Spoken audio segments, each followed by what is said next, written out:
So I'm Tatiana Benavides. Thank you for the kind invitation to this event today. I'm very happy to be back here as I was an alumni at EPFL and also a former worker and now working at SERI. I'm actually the project manager of SwissNext, working at the State Secretariat of Education, Research and Innovation. And today I'm here on behalf of my colleagues from the Bilateral Division of the International Relations Office at SERI. So as a small introduction, yes, it works, about Switzerland's strategy on education, research, and innovation, I'll say ERI for short.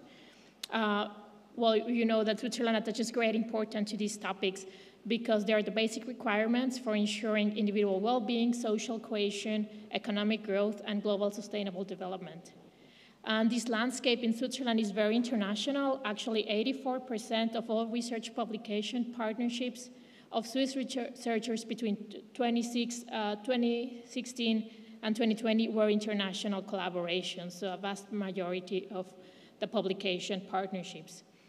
And the internationalization is an asset that ensures that Switzerland is and remains dynamic by creating lots of different ideas and connections. And therefore, it's an integral element of the Switzerland's policy to promote ERI. There is the strategy from the Federal Council that was adopted in 2018, which defines the vision, objectives, and key principles of the policy. And here I would like to highlight these two guidelines. The first one is the continuous creation of optimal framework conditions for Swiss ERI actors to freely engage in international activities. And also important is to strengthen Switzerland's international attractiveness as one of the world-leading countries in education, research, and innovation. So these are the principles. Basically, we start with bottom-up because education, research, and innovation cannot be prescribed top-down. It actually needs the actors themselves to recognize the novelties and constructively deal with them. So this is bottom-up. And for the autonomy, it's also because the actors in these fields act autonomously. For competition, it's because the federal funding is largely allocated competitively based on the criteria of excellence, also on quality. And for the openness, it's the translational mobility, which is used as a means to avoid self-references and to create competition, increasing competitiveness, as well as the ability to learn, which is a prerequisite for strengthening the ERI sector. Here is a list of the different instruments that SERI uses to encourage and support international collaboration. First, we have the official activities as ministerial tasks, science diplomacy, also official meetings. There is the participation in multilateral programs and in multilateral infrastructures, which is one of the key objectives of the international strategy on ERI, to ensure that infrastructure, programs, and services abroad are open to Swiss actors, so to you. We have the bilateral programs, which is the focus of this presentation, and I'll detail more of that in the next slides. There's also the Swiss government excellence scholarships for foreign scholars and artists, and these are awarded each year to promote international exchange and research cooperation between Switzerland and over 180 countries, which is aimed to young researchers from abroad who have completed already a master's degree or a PhD, and also for foreign artists holding a bachelor's degree.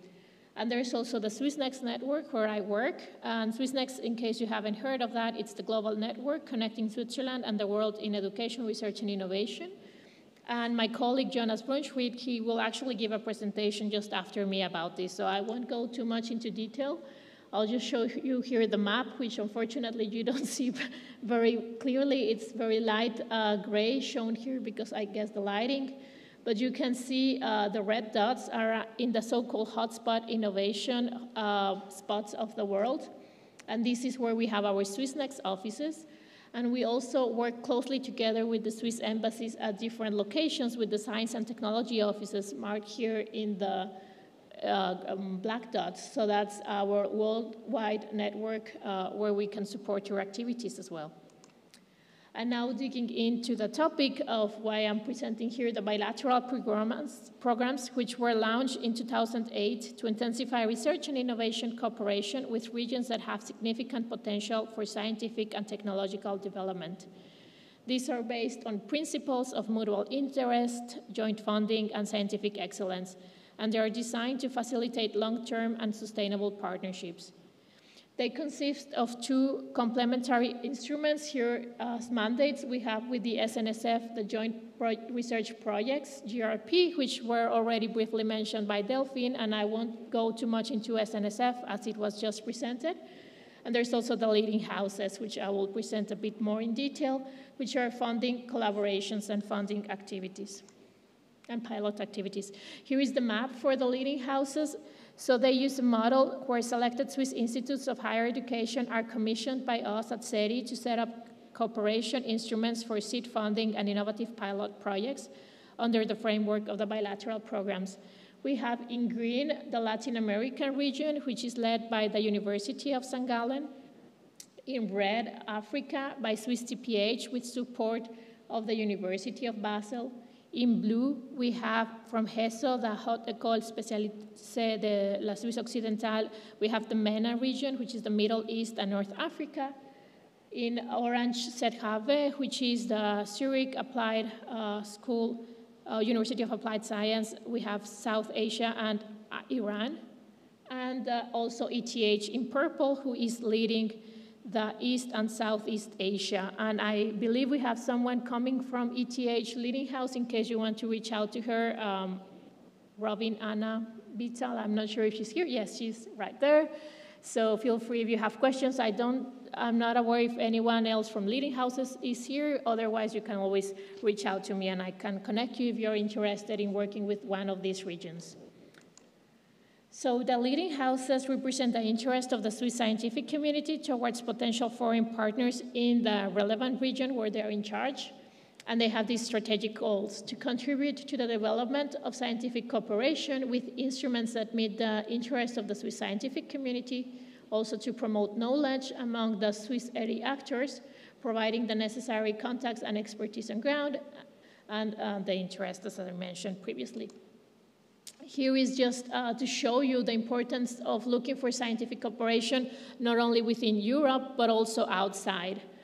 And here it's from an evaluation that was done, an analysis from two different periods of time, 2008 to 2012, 2016 to 2020, counting the percentage of partnerships in publications.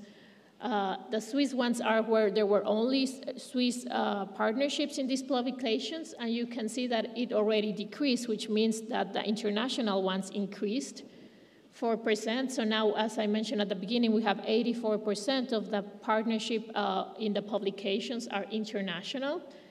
And it has also increased not only with several countries here around us. We have USA, it's quite important, as it was mentioned previously, also our neighboring European countries like Italy, Germany, and France. But we have also like China was increased 1%, Japan more or less stayed the same, Australia increased a little bit, also Brazil, India appeared also, so exemplifying the diversification of cooperation and new hotspots. Here are just some results from the last period of time, which was 2017 to 2020. During the evaluation, there were more than or more or less than 400 leading house grants awarded. Also, over 50 joint research projects together with SNSF. And in this period, there were 2 lead agency agreements. Of course, you know now that there was an extra one with the United States, which was signed last year. So this is for that former period of time, which was the agreements with Brazil and South Africa. And here I wanted just to show you briefly some impact also from the 2017-2020, some numbers, just to exemplify how these programs have had positive results. So vast majority of the grants are expected to lead to scientific publications in international journals. Also, a majority of these projects and also of the GRPs have led or are expected to lead to new proposals for larger collaborative projects. Also, the grant recipients have confirmed that the projects have contributed significantly to their field of research, and they have developed new relations and networks. They have led to exchanges of students and young researchers as to the conclusion of the projects. And they have also led to higher growth in their companies than they would have been achieved otherwise. So these are very positive feedback we received. And here, before I finish, I wanted to show also the impact, as I was mentioning, for outside Europe collaboration. So this was with Switzerland and different partners. And if we focus on the last period of time, 2017, 2020, we see already an increase in these partnerships of publications with China, with Japan, India as well, and some others.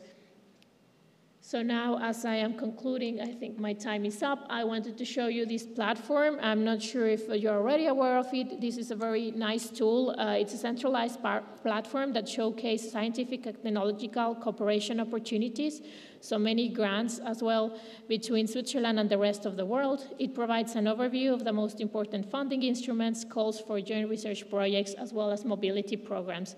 So the website is quite easy, but you will also get this presentation. Here I also left some links for you, as well as my email address. And I'm here today in the networking area with a booth as well, so you can come to me if you want to discuss anything. Thank you very much.